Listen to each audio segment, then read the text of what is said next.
ایک وقت تھا کہ مرد کو شرم آتی تھی کہ اس کی بیوی نوکری کرے، اسے خود پر فخر ہوتا تھا کہ وہ خود کما رہا ہے، اور بیوی کو بھی بہت مان ہوتا تھا۔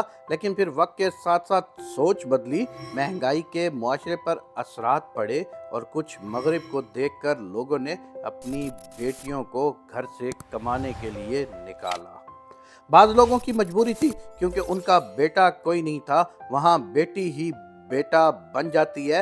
اب ہونا تو یہ چاہیے تھا کہ مرد ذمہ داری کا مظاہرہ کرتا اور عورت کو گھر کے باہر بھی پروٹیکشن دیتا، لیکن ہمارے معاشرے میں گھر سے باہر قدم رکھنے والی لڑکی کو شکار سمجھا جانے لگا۔ لڑکیوں کے آگے بڑھنے کا اثر یہ ہوا کہ شادی کے لیے ان لڑکیوں کی مانگ بڑھ گئی جو لڑکیاں نوکری کرتی ہیں، اور نقصان ان لڑکیوں کا ہوا جو گھر میں بیٹھی رہتی ہیں۔ وہ بیچاری گھر میں بیٹھی بیٹھی بوڑھی ہونے لگی۔ ایک نقصان یہ بھی ہوا کہ مرد بھلے بیوی کو نوکری کرنے دیتا ہے، وہ ساتھ میں یہ بھی چاہتا ہے کہ بیوی گھر کی ذمہ داری بھی پوری کرے، یعنی 8 گھنٹے باہر ڈیوٹی اور باقی دن گھر ڈیوٹی۔ اس کی وجہ سے گھروں میں جھگڑے ہونا شروع ہو گئے۔ اس کا نتیجہ یہ نکلا کہ عورت جو پہلے مرد پر انحصار کرتی تھی، جب کمانے لگی تو اتنی نڈر ہو گئی کہ اس نے طلاق کا ڈر ہی نکال دیا۔ ہمارے معاشرے میں ایسی لڑکیاں اب عام ہو گئی ہیں جو نوکری بھی کرتی ہیں، خود مختار بھی ہیں اور طلاق یافتہ بھی ہیں۔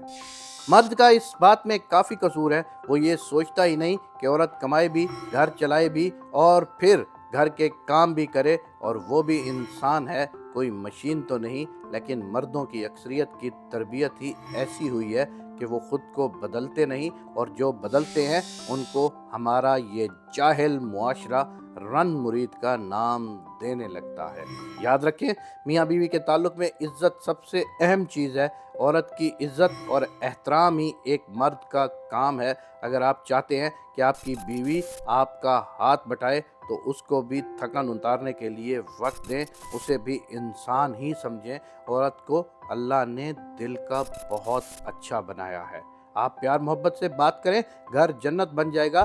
یہ دولت یہاں ہی رہ جانی ہے، رشتوں کی قدر کیا کریں۔ اللہ تبارک و تعالیٰ سے یہ دعا ہے کہ ہمارے ملک میں مردوں کو اس رویے کو اپنانے کی توفیق عنایت فرما، اور جو لوگ اس رویے کو اپناتے ہیں وہ اپنے گھر کے ماحول سے بہت مطمئن ہوتے ہیں۔